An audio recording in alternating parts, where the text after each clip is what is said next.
कभी माओवाद के अंधकार में डूबे बस्तर के गांव आज शिक्षा की नई रोशनी से जगमगा रहे हैं।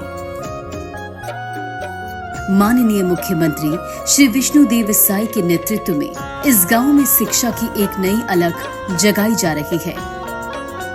माकिनो स्कूल गंगोलांजो मत्ताने के तिप्पल मत्त पिलाने वेंडे इगे नार स्कूल वत्तांगे माकने के नला इंजे गंगोल दाइने मुश्किल आस मत्त नरगे स्कूल सही माकने के नलो तो पिला चुडला पिलावे पड़े माता। शासन द्वारा संचालित नियत नीलानार योजना के तहत गांव के सर्व सुविधा युक्त स्कूलों का निर्माण कराया गया है और पुराने स्कूलों की मरम्मत कराई गई है। यहाँ पे बहुत पहले से स्कूल बंद था, लगभग 2005 से पहले से बंद था।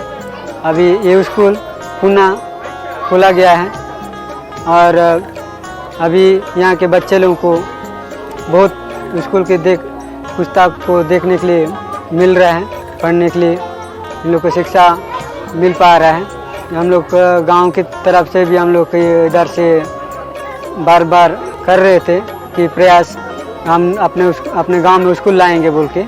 इस बार 2024 में आया है।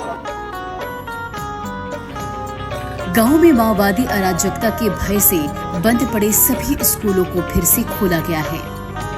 इन बंद पड़े स्कूलों से सभी मूलभूत सुविधाएं उपलब्ध कराते हुए छत्तीसगढ़ शासन और जिला प्रशासन द्वारा शाला प्रवेश उत्सव का आयोजन किया जा रहा है। छत्तीसगढ़ शासन के बदलाव के संकल्प से प्रदेश में फैल रहा है ज्ञान का उजियारा।